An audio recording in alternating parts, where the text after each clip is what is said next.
of this. Former special assistant to President George W. Bush, Scott Jennings.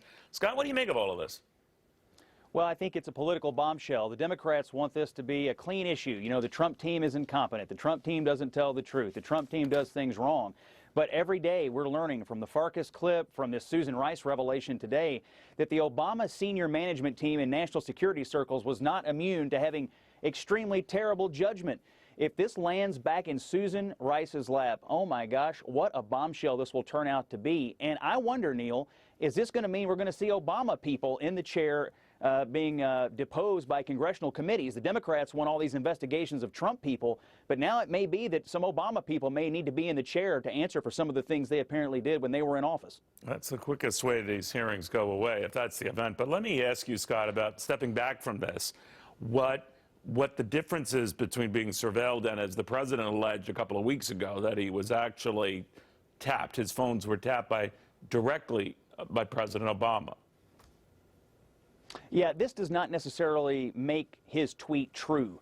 It does, however, give some credence to what might have been on his mind at the time, which was they were listening to us and then they were unmasking the people that were associates of us. So I don't doubt that the president might have been told by somebody, hey, they were looking into us, and he may have interpreted that incorrectly, and that may have led to sending out an incorrect tweet. So it doesn't necessarily make those tweets true, but it does muddy the waters on this story. The Democrats have wanted this story to unfold in such a way that makes Donald Trump appear as though he were flat making something up, you know, on some Saturday morning in the White House. But that's clearly not the case. He was clearly told something. Something clearly happened in the upper reaches of the Obama administration.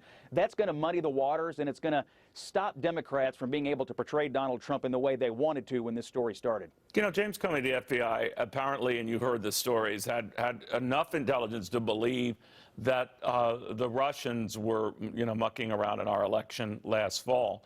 And the president heard that, his staff heard that, and then opted not to do any follow-up with that, but might have been so alarmed by these developments themselves where it would not be a stretch to assume that they wanted to clamp down on this or look more into this. What do you think of that, and whether the irony would be that while not directly tapping phones, they were certainly looking at all the Trump people and everything they were saying and doing? Well, you know, it's interesting. Regarding when President Obama reported to the American people that he thought the Russians were mucking around in the election, it really came too late. I mean, think about it. If you were the President of the United States and you really thought a foreign power was mucking around in our election, and you chose not to disclose that until after the election, I mean, if you were a Democrat political operative, someone who supported Hillary Clinton, one of her advisors, Hillary Clinton herself, how angry must you be that the president might have been sitting on information that could have changed the trajectory of the election? I think Democrats should be upset with Obama for not disclosing information that he believes he had at the time. And now Democrats really ought to be upset with Obama's people, because what they've done with this Susan Rice stuff today is they've injected a serious storyline here of malfeasance, possibly, certainly bad judgment at the upper reaches of the Obama White House. The press, the mainstream media, the Democrat political operatives out there, they want this to be a clean story about Donald Trump doing bad stuff or his associates being dishonest. This story may prove something we all learned on the school ground. If you want to push somebody down into a mud hole, you may wind up getting splashed yourself, and it looks like that's what's going to happen to the Democrats on this issue. Well, they're both getting messed up in the process. Scott Jennings, thank you. Good seeing you. Yes, sir.